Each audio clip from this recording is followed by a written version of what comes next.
विधानसभेचा निकाल सर्वांनाच अनपेक्षित असा लागलाय. महायुतीची गाडी सुसाट सुटली आणि तब्बल 288 जागांपैकी विक्रमी 233 जागांवर महायुतीनं कब्जा केला. तर महाविकास आघाडीला केवळ 47 जागांवर समाधान मानावे लागले.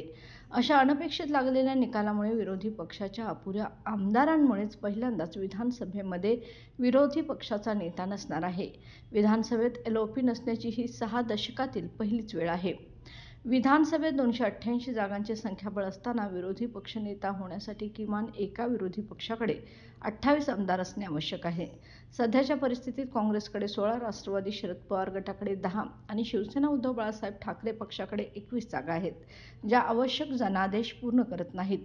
निवडणूक आयोगाच्या अंतिम आकडेवारीनुसार भाजपच्या नेतृत्वाखाली महायुतीने 288 पैकी 233 जागा जिंकून सरकार स्थापन करण्यासाठी प्रचंड विजय मिळवून महाराष्ट्र सरकार कायम राखलंय.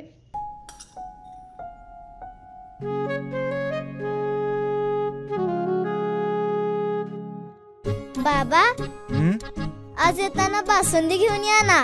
अगं, कालच आपण आईचा वाढदिवस होता म्हणून आणली होती ना.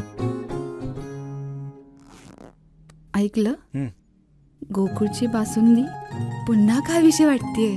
खरं सांगू, मलाही खावीशी वाटतेय. पुन्हा पुन्हा खावीशी वाटणारी गोकुळ बासुंदी.